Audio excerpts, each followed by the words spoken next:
So BS4 model ಇದು, heavy power ಇದೆ ಗುರು ಮಾತ್ರ. ಮತ್ತೆ ಮೈಲೇಜ್ ಸಿಗ್ತಾ ಇದೆ ಗಾಡೀಲಿ. ಮೈಲೇಜ್ ಬ್ರೋ ಫಸ್ಟ್ ಗೇರಲ್ಲಿ ಸೆಕೆಂಡ್ ಗೇರಲ್ಲಿ ಪವರ್ ವೀಲ್ ಹೊಡಿತಿದೆ. ಸೊ 2 lakhsಗೆ ಇದೊಂದು ಬೆಸ್ಟ್ ಡೀಲ್ ಆಗಿರೋ ಏನಿಲ್ಲ, ಸ್ಯಾಟಿಸ್ಫೈಡ್. ಹೆವಿ ಸುಡುತ್ತೈತೆ. ಪ್ರೋ ಬೈಕರ್ಸ್ ಅಂತ ಇಲ್ಲಿ ಐವತ್ತು ಬಂದ್ವಿ ಇವಾಗ ಕಚ್ಚಡ ಸ್ಟಾರ್ಟ್ ಮಾಡಬೇಕು. So how do you do guys, welcome back to my channel. ಇವತ್ತು ನಾನಿದೆ KTM Duke 390.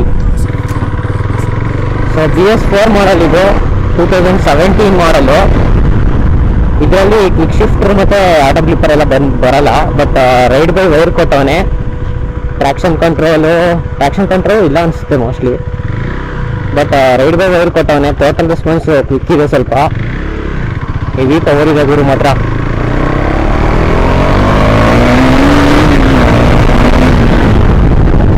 ಫಸ್ಟ್ ಗೇರಲ್ಲಿ ಸೆಕೆಂಡ್ ಗೇರಲ್ಲಿ ಪವರ್ ವೀಲ್ ಹೊಡಿತಿದೆ.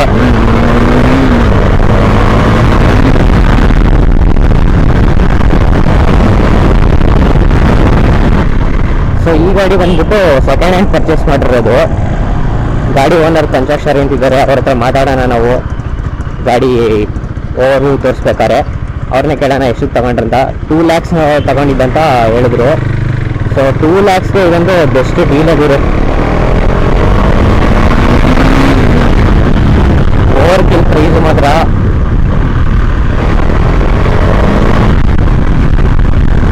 ಇವಾಗಿರೋ 390 ಆನ್ ರೋಡ್ ಪ್ರೈಸ್ ಬಂದು 390 ಅನ್ಸುತ್ತೆ. ಬಟ್ BS3 ಎಲ್ಲ ಸಖತ್ ಅಗ್ರೆಸಿವ್ ಪವರ್ ಇತ್ತಲ್ಲ. BS4 ಅಷ್ಟೊಂದು ಅಗ್ರೆಸಿವ್ ಇಲ್ಲ. BS3ಯಲ್ಲಿ ಥರ್ಡ್ ಗೇರಲ್ಲೂ ಹತ್ತತ್ರ ಪವರ್ ವೀಲ್ಗಳು ಹೊಡೆಯುತ್ತೆ. ಬಟ್ ಇದರಲ್ಲಿ ಫಸ್ಟ್ ಗೇರ್ ಸೆಕೆಂಡ್ ಗೇರಲ್ಲಿ ಹೆವಿ ಪವರ್ ವೀಲ್ ಹೊಡಿತೈತೆ ಗುರು. ಒಳ್ಳೆ ಪವರ್ ಐತೆ ಮಾತ್ರ. ಬಟ್ ಸಿಟಿಲಿ ಇಷ್ಟು ಪವರ್ ಇಡ್ತಾರೆ, ಏನು ಮಾಡ್ತೀರಾ ನೋಡಿ. ಫುಲ್ ಪವರ್ ಯೂಸೇ ಮಾಡೋಕ್ಕಾಗಲ್ಲ, ಹೆವಿ ಪವರ್ ಐತೆ ಮಾತ್ರ ಗಾಡೀಲಿ. ಮತ್ತು ಈ ಡಿಸ್ಪ್ಲೇಲಿ ನೀವು ನೋಡ್ತಿರ್ಬೋದು, 2 ಪಿಕ್ಸೆಲ್ ಬರ್ನ್ ಆಗಿರೋದು ಕಾಣ್ತಾ ಇದೆಯಲ್ಲ ನಿಮಗೆ, ಅದು ಹೀಟಿಂದ ಆಗಿರೋದು. ಸೊ ಸರ್ವಿಸ್ ಸೆಂಟ್ರಲ್ಲಿ ಕೇಳಿದ್ದಕ್ಕೆ ಅದೇನೋ ನಾವು ಫೋನ್ ಹೆಂಗೆ ಟೆಂಪರ್ಡ್ ಹಾಕ್ಸ್ತೀವಿ ಅದೇ ಥರ ಒಂದು ಶೀಟ್ ಇರುತ್ತೆ ಡಿಸ್ಪ್ಲೇಲಿ, ಆ ಶೀಟ್ ಚೇಂಜ್ ಮಾಡಿದ್ರೆ ಸರಿ ಹೋಗುತ್ತೆ ಅಂತ ಹೇಳೋರೆ. ಅದನ್ನೊಂದು ಮಾಡಿಸ್ಬೇಕು. ಮತ್ತು ಇವ್ರು ತಗೊಂಡಾಗ 35,000 ಓಡಿದಂಥ ಗಾಡಿ, ಇವರು 43 ತನಕ ಓಡಿಸೋ ಇವಾಗ. ಗಾಡಿ ಎಕ್ಸ್ಪೀರಿಯನ್ಸ್ ಹೆಂಗಿತ್ತು ಅಂತ ಕೇಳೋಣ ಓನರ್ ಹತ್ರ. ಹೀಟ್ ಮಾತ್ರ BS3 ಅಷ್ಟೇ ನೀಟ್ ಆಗ್ತಾಯಿಲ್ಲ, ಕಾಲಾಗಲೇ ಸುಡುತ್ತೈತೆ. ನಾನು ಬೇರೆ ಶಾರ್ಟ್ಸ್ ಹಾಕೊಂಡ್ಬಂದಿದ್ದೀನಿ, ಹೆವಿ ಸುಡುತ್ತೈತೆ. ರೇಡಿಯೇಟರ್ ಫ್ಯಾನ್ ಸೌಂಡು ಬರ್ತೈತೆ.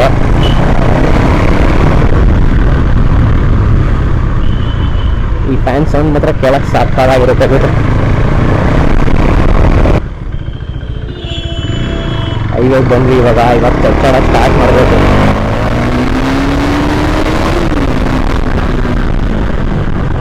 ಹೆವಿ ಪವರ್ ಗುರು ಅಪ್ಪ. ಕೊಟ್ಟ ತಕ್ಷಣ ಆರ್ತಾ ಇದೆ ಗಾಡಿ. ಫಸ್ಟ್ ಗೇರಲ್ಲಿ ನೋಡಿ ಇವಾಗ ನೋಡ.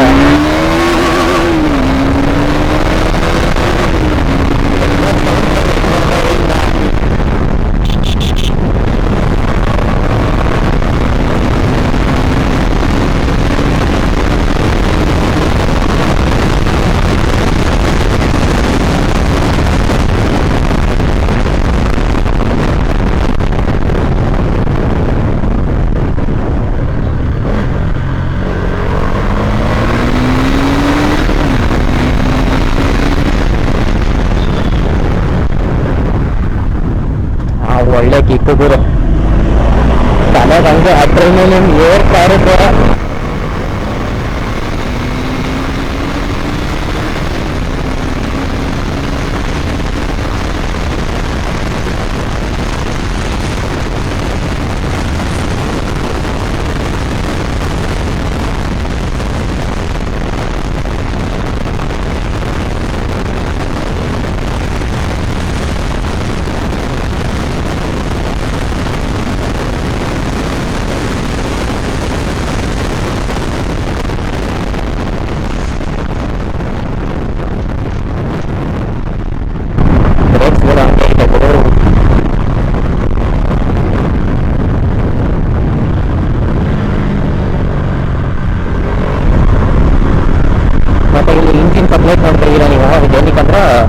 ಕಿಲ್ ಸ್ವಿಚ್ ಪ್ರಾಬ್ಲಮ್ ಇದು.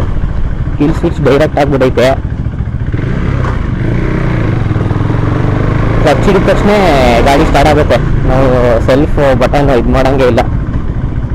ಅದಕ್ಕೋಸ್ಕರ ಇಂಜಿನ್ ಚಾಕ್ಲೇಟ್ ಬರ್ತಾ ಇರೋದು. ಹಾರನ್ ಕೇಳಿಸ್ಕೊಳ್ಳಿ, ಸೌಂಡ್ ಕೇಳಿಸ್ಕೊಳ್ಳಿ. ಹೆಂಗೂ ಕೆಳಗಡೆ ಬಂದಿದ್ದೀವಿ. ಎಕ್ಸಾಸ್ಟ್ ನೋಡಿ ಸಕ್ಕತ್ತಾಗಿದೆ ಮಾತ್ರ.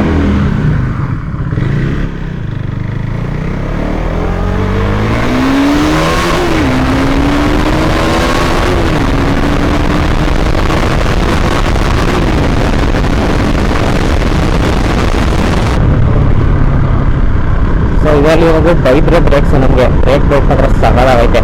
ಆಮೇಲೆ ಸಸ್ಪೆನ್ಷನ್ ಬಗ್ಗೆ ಮಾತಾಡೋದಾದ್ರೆ WP ಅಪೆಕ್ಸ್ ಇಂದ ಬರುತ್ತೆ, ಫ್ರಂಟು ಮತ್ತು ರೇರ್ ಎರಡೂ. ಫ್ರಂಟು ಮಾಮೂಲಿ USD ಫೋಕ್ಸ್ ಕೊಟ್ಟವನೆ, ರೇರ್ ಮೋನೋಶಾಕ್ ಸಸ್ಪೆನ್ಷನ್ ಕೊಟ್ಟವನೆ.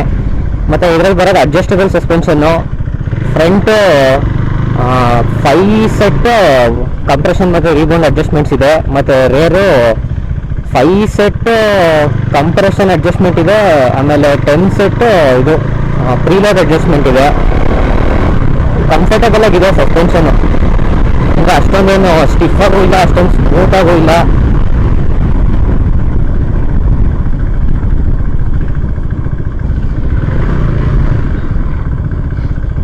ಇವಾಗ ಗಾಡಿ ಓವರ್ ವ್ಯೂ ತೋರಿಸ್ತೀನಿ ನಿಮಗೆ.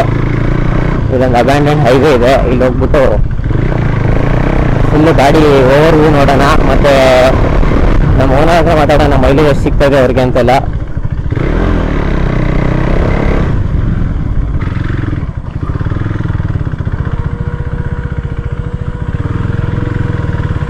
ರೇಡಿಯೇಟರ್ ಫ್ಯಾನ್ ಆನ್ ಐತಿ. ಇವಾಗ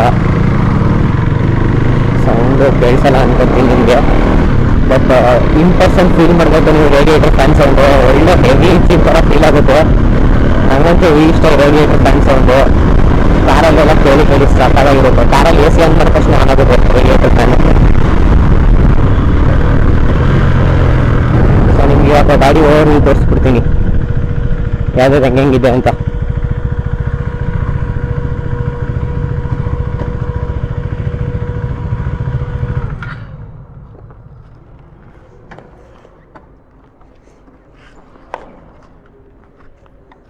ಸೊ ಫಸ್ಟ್ ನಿಮಗೆ ನೋಡೋಕ್ಕೆ ಮುಂದ್ಗಡೆ DRL ಸಿಗ್ತದೆ. ಆಮೇಲೆ ಇದು 6 ಬಲ್ಬ್ ಇರುವಂಥ ರಿಫ್ಲೆಕ್ಟರ್ ಹೆಡ್ ಲ್ಯಾಂಪು. ಪ್ರೊಜೆಕ್ಟರ್ ಕೊಟ್ಟಿಲ್ಲ ಇದರಲ್ಲಿ. 6 ರಿಫ್ಲೆಕ್ಟರ್ಸ್ ಇದೆ. ಇಲ್ಲಿ 3 ಇದೆ ನಮಗೆ.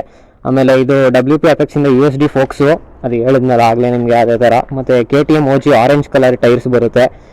ಗಾಡಿ ಕಲರ್ ನೋಡಿ ಸಗದ ಇದೆ, ಆರೆಂಜ್ ಮತ್ತು ವೈಟ್ ಎರಡು ಮಿಕ್ಸು. ಡ್ಯೂಕ್ 390 ಅಂತ ಇಲ್ಲಿ ಬ್ರ್ಯಾಂಡಿಂಗ್ ಇದೆ. ಡ್ಯೂಕ್ ಅಂತಿಲ್ಲ, ಬರೀ 390 ಅಂತ ಬರೆದಿದ್ದಾರೆ. ಮತ್ತು ಇದರಲ್ಲಿ ಸೈಡ್ ಮೌಂಟೆಡ್ ಎಕ್ಸಾಸ್ಟ್ ಬರೋದು. ನಾನು ಹೇಳ್ದಂಗೆ ವೈಬ್ರೇಟ್ ಬ್ರೇಕಿಂಗ್ಸ್ ಕೊಟ್ಟಿದ್ದಾನೆ ನೋಡಿ ಇದರಲ್ಲಿ. ರೇರು 230 mm ಡಿಸ್ಕ್ ಬ್ರೇಕು ಮತ್ತು ಫ್ರಂಟು 320 mm ಡಿಸ್ಕ್ ಬ್ರೇಕು. ಇದ್ರ ರೇಡಿಯೇಟರು ಮತ್ತು ಕೂಲಿಂಗ್ ಫ್ಯಾನ್, ರೇಡಿಯೇಟರ್ ಫ್ಯಾನ್ ಇಲ್ಲಿದೆ. ಕೂಲೆಂಟ್ ಹಾಕೋಕ್ಕೆ ಇಲ್ಲಿ ಇದೆ ಜಾಗ ಕೂಲೆಂಟ್ದು. ಹೀಟ್ ಮಾತ್ರ ಹೆವಿ ಬರ್ತಾ ಇದೆ ಗುರು. LC4C engine ಇದರಲ್ಲಿರೋದು. ಇದ್ರ ಸ್ಪೆಕ್ಸ್ ನೋಡೋದಾದ್ರೆ ಈ ಇಂಜಿನ್ ಪ್ರೊಡ್ಯೂಸ್ ಮಾಡೋದು 47 ಹಾರ್ಸ್ ಪವರ್ ಐ ಗೆಸ್, ಮತ್ತು 37 mm ಟಾರ್ಕು. ಹೆವಿ ಪವರ್ ಗುರು. ಇದರಲ್ಲಿರೋ ವೆಯ್ಟ್ಗೆ ಪವರ್ ಪ್ರೊಡ್ಯೂಸ್ ಮಾಡೋದಂತ 0.27 ಹಾರ್ಸ್ ಪವರ್ ಅನ್ನು ಪ್ರೊಡ್ಯೂಸ್ ಮಾಡುತ್ತೆ. ಇದರಲ್ಲಿರೋ ಪವರ್ ಟು ವೆಯ್ಟ್ ರೇಷಿಯೋ ನೋಡಿದ್ರೆ ನಾವು. ಮತ್ತು ಈ ಕಡೆ ಸೈಡ್ ನೋಡೋದಾದ್ರೆ ಇದರಲ್ಲಿ ನೋಡಿ ಗ್ರ್ಯಾಬ್ ರೈಲು ಇದ್ರ ಕೆಳಗಡೆನೇ ಇರೋದು. ಬಟ್ ಇದು ಅಷ್ಟೊಂದು ಎಫೆಕ್ಟಿವ್ ಇಲ್ಲ ಗ್ರ್ಯಾಬ್ ರೈಲು. ಮುಂದ್ಗಡೆ ಹಿಂದ್ಗಡೆ ಎರಡು ಪಿಲ್ಲನ್ ಕೂತಿದ್ರೆ ನೀವು ಮುಂದ್ಗಡೆ ಎರಡು ಹಿಡ್ಕೊಳ್ಳೇಬೇಕು. ಹಿಡ್ಕೊಳ್ಳಿಲ್ಲ ಅಂದರೆ ಹಿಂದ್ಗಡೆ ಹಾರ್ತಾರೆ, ಅದಂತೂ ಗ್ಯಾರಂಟಿ. ಮತ್ತು ಹ್ಯಾಂಡಲ್ ಮೇಲೆ ನೋಡಿದ್ರೆ ಇದು ನೋಡಿ BS4 ಇಂದ ಸ್ಟಾರ್ಟ್ ಆಗಿದ್ದು ಈ ಥರ ಸ್ವಿಚ್ಗಳು. ಇದು ದೊಡ್ಡ ಗಾಡಿಗಳಿಗೆ ಬರ್ತಿದ್ದು S1000RR ಆ ಥರದ್ರೆಲ್ಲ ನೋಡಿದೆ ನಾನು. ಈ ಗಾಡಿಯಲ್ಲೇ ಫಸ್ಟ್ ಇದು ಸ್ಟಾರ್ಟ್ ಆಗಿದ್ದು. ಬಟ್ ಇದರಲ್ಲಿ ಅಷ್ಟೊಂದೇನು ಇದಿಲ್ಲ, ಮೋಡ್ಸ್ಗಳಿಲ್ಲ. ಮೋಡ್ಸ್ಗಳು ನೋಡಿದ್ರೆ ನಾವು ನೋಡಿ ಮೋಟರ್ ಸೈಕಲ್ ಅಂತಿದೆ. ಮೋಟರ್ ಸೈಕಲಲ್ಲಿ ABS ಆನ್ ಮತ್ತು ಆಫ್ ಮಾಡೋಕ್ಕಷ್ಟೇ. ಇದು ರೋಡಲ್ಲಿ ABS ಎರಡು ಆನ್ ಆಗಿರುತ್ತೆ, ಸೂಪರ್ ಮೋಟಲ್ಲಿ ABS ಆಫ್ ಆಗುತ್ತೆ ಅಷ್ಟೇ ಡಿಫ್ರೆನ್ಸ್, ಇನ್ನೇನು ಇಲ್ಲ ಇದರಲ್ಲಿ. 250 ಏನು ತೋರಿಸಿದೆ, ಇದರಲ್ಲಿ ಅಷ್ಟೇ ಇರೋದು. ಆಮೇಲೆ ಕ್ವಿಕ್ ಶಿಫ್ಟರ್ ಬ್ಲಿಪ್ಪರ್ ಕೊಟ್ಟಿದ್ರೆ ಅದೊಂದು ಇರ್ತಿತ್ತು. 250 ಕ್ವಿಕ್ ಶಿಫ್ಟರ್ ಇತ್ತು, ಅದರಲ್ಲಿ ಇದೊಂದು ಆಪ್ಷನ್ ಇತ್ತು. ಬಟ್ ಇದರಲ್ಲಿ ಏನೂ ಇಲ್ಲ. ಸೊ ಅಷ್ಟೇ, ABS ಆನ್ ಆಫ್ ಮಾಡೋಕೆ ಅಷ್ಟೇ ಈ ಸ್ವಿಚ್ಚು. ಇದು ಟರ್ನ್ ಇಂಡಿಕೇಟರ್ಸ್ತು ಮತ್ತು ಹಾರನ್ ಸೌಂಡ್ ಕೇಳಿಸ್ಕೊಂಡಲ್ಲ ಆಗಲೇ ನೋಡಿ ಈ ಥರ ಇದೆ. ಹಾರನ್ ಸೌಂಡ್ ಡೀಸೆಂಟ್ ಆಗಿದೆ. ಮತ್ತು ಇದರಲ್ಲಿ ಬರೋ slipper clutch obviously BS4 model slipper clutch ಕೊಡ್ತಿದ್ದ.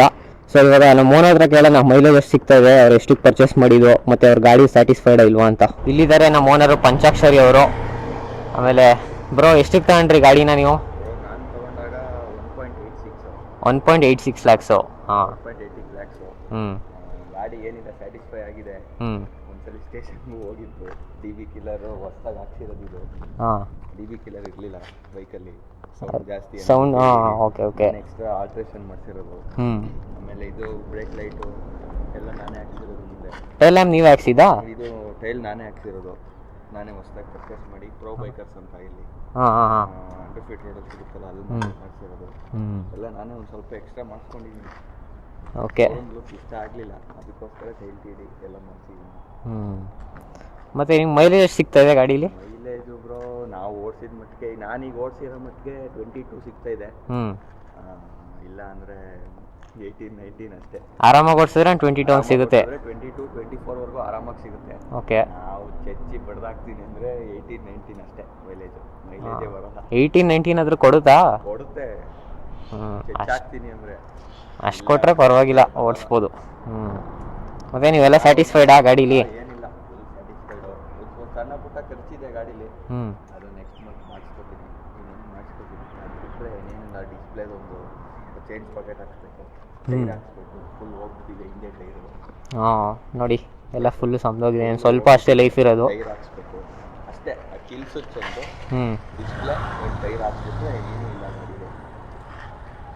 ಸೊ ನೀವು ಯಾವ್ದು ರೆಕಮೆಂಡ್ ಮಾಡ್ತೀರಾ? ನೀವು ಫುಲ್ ಕ್ಯಾಶ್ ಕೊಟ್ಬಿಟ್ಟು ಹೊಸ ಗಾಡಿ ತಗೊಳ್ಳೋದು ರೆಕಮೆಂಡ್ ಮಾಡ್ತೀರಾ, ಇಲ್ಲಾಂದರೆ ಸೆಕೆಂಡ್ ಹ್ಯಾಂಡ್ ಈ ಥರ ತಗೊಂಡು ಮಾಡಿಫಿಕೇಶನ್ ಮಾಡಿಸೋದು ರೆಕಮೆಂಡ್ ಮಾಡ್ತೀರಾ? ನಾನು ಸೆಕೆಂಡ್ ಹ್ಯಾಂಡೇ ಒಪ್ಕೊಳ್ತೀನಿ. ಯಾಕೆಂದರೆ ಈಗ ಬರ್ತಿರೋ ಲುಕ್ಕು ನಮ್ಗೆ ಇಷ್ಟ ಆಗಲಿಲ್ಲ. ನಿಜ ನಿಜ. ಒಂದು ಇಷ್ಟ ಅಂತ ಡ್ರೀಮ್ ಅಂತ ಇರುತ್ತೆ. ನನಗೆ ಡ್ರೀಮ್ ಅಂದಿದ್ದು ಡ್ಯೂಕ್ 390 BS4 ಬೇಕು ಅಂತ ನಾನು ಮನೇಲಿ ತಗೊಂಡಿದ್ದೀನಿ. ಶೋರೂಮಲ್ಲೂ ಹೋಗಿದ್ದೆ, ಬಟ್ ನನಗೇನು ಅದೆಲ್ಲ ಇಷ್ಟ ಆಗಲಿಲ್ಲ ಬೈಕು. BS4 ಯಾಕೆ ಅಂದರೆ ಸ್ವಲ್ಪ ಟಾಪ್ ಪವರ್ ಎಲ್ಲ ಜಾಸ್ತಿ. ಹೌದೌದು. ಅದಕ್ಕೋಸ್ಕರ ನಾನು BS4 ಚೂಸ್ ಮಾಡಿ BS4 ಬೇಕು ಅಂತ ಹುಡುಕಿ ಮೈಸೂರಲ್ಲಿ ತೊಗೊಂಡು ಬಂದೆ. ಗಾಡಿ ತೊಗೊಂಡ್ಮೇಲೆ ಫಸ್ಟ್ ಅವ್ರಿಗೆ ಫುಲ್ ಕ್ಯಾಶ್ ಕೊಡಲಿಲ್ಲ. ಶೋರೂಮ್ಗೆ ಹೋಗಿ ಎಲ್ಲ ಜನರಲ್ ಚೆಕಪ್ ಮಾಡಿಸಿ ಏನೇನು ಪ್ರಾಬ್ಲಮ್ ಇದೆ, ಏನೇನು ಪ್ರಾಬ್ಲಮ್ ಇಲ್ಲ ಪ್ರತಿಯೊಂದು ಚೆಕ್ ಮಾಡಿಸಿ ಆಮೇಲೆ ಕ್ಯಾಶ್ ಕೊಟ್ಟು ತೊಗೊಂಡ್ಬಂದಿದ್ವಿ. ಸಡನ್ನಾಗಿ ಹೋಗಿ ಫುಲ್ ಕ್ಯಾಶ್ ಮಾಡಿ ಅವೆಲ್ಲ ಸುಮ್ಮನೆ ಸ್ಕ್ಯಾಮ್ ಆಗುತ್ತೆ. ಹೌದೌದು. ಅವೆಲ್ಲ ಬೇಡ ಕೆಲಸ ಅಂದ್ಬಿಟ್ಟು ಶೋರೂಮಿಗೆ ತಗೋಗಿ ಎಲ್ಲ ತೋರಿಸಿ ಫುಲ್ ಎಲ್ಲ ಏನಿಲ್ಲ ಗಾಡಿ A to Z ರೆಡಿ ಇದೆ ಅಂದಾಗ ಫುಲ್ ಕ್ಯಾಶ್ ಕೊಟ್ಟು ಡೆಲಿವರಿ ತೊಗೊಂಡು ಗಾಡಿ. ಸರಿ ಬ್ರೋ. ಸೊ ಗೈಸ್, ನೀವು ಅಷ್ಟೇ ಯಾವ್ದಾದ್ರು ಸೆಕೆಂಡ್ ಹ್ಯಾಂಡ್ ಗಾಡಿ ತೊಗೊಬೇಕಾದ್ರೆ ಫಸ್ಟು ಫುಲ್ ಕ್ಯಾಶ್ ಕೊಟ್ಬಿಡಿ, ಯಾವುದೇ ಕಾರಣಕ್ಕೂ ತುಂಬ ಸ್ಕ್ಯಾಮ್ ಮಾಡ್ತಾರೆ. ಸೊ ಫಸ್ಟ್ ನೀವು ಹೋಗಿ ಸರ್ವಿಸ್ ಸೆಂಟ್ರಲ್ಲಿ ಚೆಕ್ ಮಾಡಿಸಿ, ಏನೂ ಪ್ರಾಬ್ಲಮ್ ಇಲ್ಲ ಅಂದರೆ ಆವಾಗ ತಗೊಳ್ಳಿ. ಪ್ರಾಬ್ಲಮ್ ಇತ್ತು ಅಂದರೆ ನೀವು ನೆಗೋಷಿಯೇಟ್ ಮಾಡಬೇಕು ಸ್ವಲ್ಪನಾದರೂ. ಎಷ್ಟು ಖರ್ಚು ಬರೆದ್ರೆ ಅಷ್ಟು ನೆಗೋಷಿಯೇಟ್ ಮಾಡಿ ನೀವು. ಸೊ ಬನ್ನಿ ಕನ್ಕ್ಲೂಡ್ ಮಾಡೋಣ. ಸೊ ಅಷ್ಟೇ ಗೈಸ್ ಈ ವಿಡಿಯೋಗೆ. ನಿಮ್ಮ ವಿಡಿಯೋ ಏನಿಸ್ತು ಅಂತ ಕಮೆಂಟ್ಸಲ್ಲಿ ಹೇಳಿ. ವಿಡಿಯೋ ಇಷ್ಟ ಲೈಕ್ ಮಾಡಿ.